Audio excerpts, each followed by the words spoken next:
सभी हनुमान भक्तों को मेरा राम राम।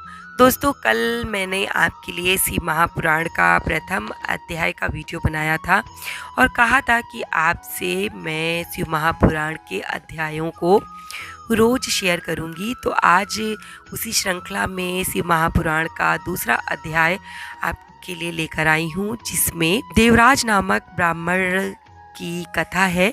तो अब मैं उस कथा को आपके लिए शुरू करती हूँ। अगर आपने पहले का वीडियो नहीं देखा है तो उसे ज़रूर देखिएगा, ताकि आप क्रम से शिव महापुराण की कथा को श्रवण कर सकें और उसका पूरा लाभ उठा सकें। बहुत पहले की बात है कि किरात नगर में एक ब्राह्मण रहता था, जो अज्ञानी, दरिद्र, रस बेचने वाला तथा वैदिक धर्म से विमुख था। वो स्नान, संध्या आदि कर्मों से भ्रष्ट हो गया था और वेश्यावृत्ति में तत्पर रहता। उसका नाम था देवराज। वो अपने ऊपर विश्वास करने वाले लोगों को ठगा करता था। उसने ब्राह्मणों, क्षत्रियों, वैश्यों, शूद्रों तथा दूसरों को भी अनेक बहानों से मारकर उनका धन हड़प लिया था। बाद में उसने अधर्म से बहुत सारा धन अर्जित कर लिया, परंतु उस पापी का थोड़ा सा भी धन कभी धर्म के काम में नहीं लगा। एक दिन वो ब्राह्मण एक तालाब पर नहाने गया। वहां शोभावती नाम की एक वेश्या को देखकर वो बहुत मोहित हो गया। सुंदरी भी उस धनी ब्राह्मण को अपने वशीभूत हुआ जानकर प्रसन्न हुई। उनमें आपस में वार्तालाप से उनमें प्रीति उत्पन्न हो गई। उस ब्राह्मण ने उस वेश्या को पत्नी बनाना तथा उस वेश्या ने उसे पति बनाना स्वीकार कर लिया। इस प्रकार कामवश होकर वे दोनों बहुत समय तक विहार करते रहे। बैठने, सोने, खाने पीने तथा क्रीड़ा में वे दोनों निरंतर पति पत्नी की तरह व्यवहार करने लगे। अपने माता पिता तथा पत्नी के बार बार रोकने पर भी पाप कर्मों में संलग्न वो ब्राह्मण उनकी बात नहीं मानता था। एक दिन रात्रि में उस दुष्टा ने ईर्ष्यावश अपने सोए हुए माता पिता और पत्नी को मार डाला और उनका सारा धन हर लिया। वेश्या में आसक्त चित्त वाले उस कामी ने अपना और पिता आदि का सारा धन उस वेश्या को दे दिया। वो पापी अभद्र भक्षण तथा मद्यपान करने लगा और वो नीच ब्राह्मण उस वेश्या के साथ एक ही पात्र में सदा झूठा भोजन करने लगा। एक दिन घूमता घामता वो देवयोग से प्रतिष्ठानपुर में जा पहुंचा। वहां उसने एक शिवालय देखा, जहां बहुत से साधु महात्मा एकत्र हुए थे। देवराज उस शिवालय में ठहर गया और वहां उस ब्राह्मण को ज्वर आ गया। उस ज्वर से उसको बड़ी पीड़ा होने लगी।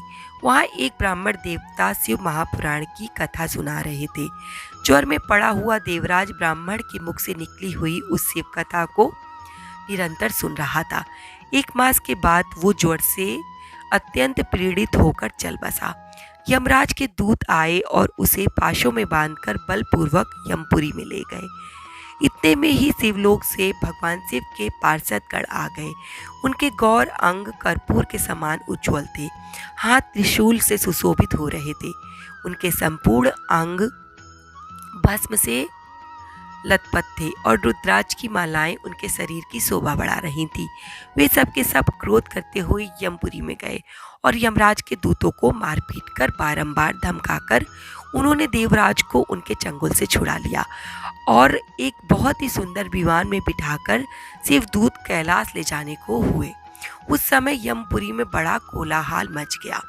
उस कोलाहल को सुनकर धर्मराज अपने भवन से बाहर आए। साक्षात दूसरे रुद्रों के समान प्रतीत होने वाले उन चारों दूतों को देखकर धर्मज्ञ धर्मराज ने उनका विधि विधान पूर्वक पूजन किया।